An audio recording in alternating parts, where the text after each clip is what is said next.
ഇന്ന് ഒരു ഡിഫറെൻ്റ് ആയിട്ട് പച്ചമുളക് രസമാണ് ഉണ്ടാക്കുന്നത്. നമ്മൾ സാധാരണ വറ്റൽമുളക് ഉപയോഗിച്ചിട്ടാണ് രസത്തിൻ്റെ പൊടി ഉണ്ടാക്കരുത്. രസത്തിന് വീട്ടിലുണ്ടാക്കുകയൊക്കെ ചെയ്യില്ല ഫ്രഷായിട്ട്, അതുണ്ടാക്കണം. അപ്പോൾ ഇന്ന് നമ്മൾ ചെയ്യണമെന്ന് വെച്ചാൽ പച്ചമുളക് നമ്മൾ വേറെ വറ്റൽമുളക് എന്താ ഇടണമെന്ന് വെച്ചാൽ അതിൻ്റെ ആ സ്ഥലത്ത് പച്ചമുളക് ഇട്ടിട്ടുള്ള രസമാണ്. അതിന് പച്ചമുളക്, കുരുമുളക്, വെളുത്തുള്ളി, ജീരകം, കറിവേപ്പിൻ്റെ ഇല, പിന്നെ തക്കാളി, മഞ്ഞൾപ്പൊടി, മുളക് പൊടി, പരിപ്പിൻ്റെ വെള്ളം, കുറച്ച് പുളി, ഇതാണ് എടുത്തിരിക്കുന്നത് കേട്ടോ.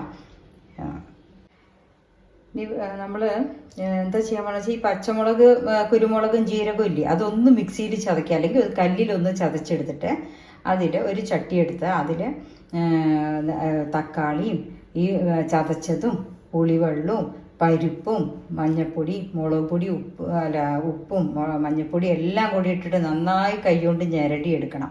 മിക്സിയിൽ അരക്കരുത്, തക്കാളി സ്വാദ് പോകും. കൈകൊണ്ട് തന്നെ ആദ്യം ചെറുതായി മുറിച്ചിട്ടിട്ട് പാകത്തിന് എല്ലാത്തിൻ്റെ നിങ്ങൾ ഉപ്പടക്കം എല്ലാം പാകം നോക്കിയിട്ട് ഒന്ന് തിളക്കിയേ വേണ്ടൂ. അടുപ്പത്ത് വെച്ചാൽ ഒന്ന് തിളക്കിയ കടുക് വറുത്ത് വിട്ട്, അത്രയേ ഉള്ളൂ. വേറെ പണിയൊന്നുമില്ല, എളുപ്പമാണിത് കേട്ടോ. അങ്ങനെ ചെയ്ത് നോക്കൂ. അപ്പോൾ തക്കാളി ചെറുതായി കട്ട് ചെയ്തിട്ടുണ്ട്. ഇനി ഇതാ പച്ചമുളകും കറിവേപ്പിൻ്റെ ഇലയും കുരുമുളക്, വെളുത്തുള്ളി, ജീരകം എല്ലാം കൂടെ ഒന്ന് ചതച്ചിട്ടുണ്ട്. ഇപ്പം ഞാൻ ഈ ചട്ടിയിൽ എല്ലാം കൂടി ഇട്ടിട്ടുണ്ട്. ഇനി നന്നായിട്ട് കൈയോട്ട് ഞെരടി ആ തക്കാളിയുടെ തോല് മുഴുവൻ പുറത്ത് വരണം, അതുമാതിരി ആക്കണം. ആക്കിയ ശേഷമാണ് ഞാൻ പരിപ്പ്, പുളിവെള്ളം എല്ലാം ഇട്ടുണ്ട്. ഉപ്പും പുളിയൊക്കെ നിങ്ങൾ നോക്കിക്കോളൂ അവരവരുടെ ആവശ്യപ്രകാരം. പച്ചമുളകിൻ്റെ എരിവ് നോക്കിയിട്ട് പച്ചമുളക് ഇടുക. പിന്നെ ആവശ്യമുള്ളവർ ലാസ്റ്റ് കുറച്ച് എന്താ പറയുക കായപ്പൊടി, കായപ്പൊടി ഇഷ്ടമുള്ളവർ കുറച്ച് കായപ്പൊടി ഇടുക, മല്ലിയില ഇടുക. പിന്നെ വെളിച്ചെണ്ണയിൽ കടുകും മുളകും വറുത്ത് കൂട്ടുകയും ചെയ്യുക കേട്ടോ. ഇപ്പം രസം നന്നായി തിളച്ച് വന്നിട്ടുണ്ട്. ഇനി നമ്മളതിലേക്ക് കുറച്ച് കായപ്പൊടി, മല്ലിയില ഇടും. ഓഫ് ചെയ്ത് വയ്ക്കാം.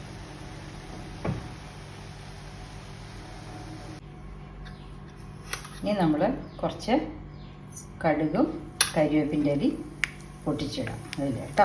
എരിവ് കുറവുള്ളവർ വറ്റൽമുളക് വേണമെങ്കിൽ ഒരെണ്ണറ്റോ പൊട്ടിച്ച് അതിലേക്കൂടെ ചേർത്ത് വയ്ക്കാം.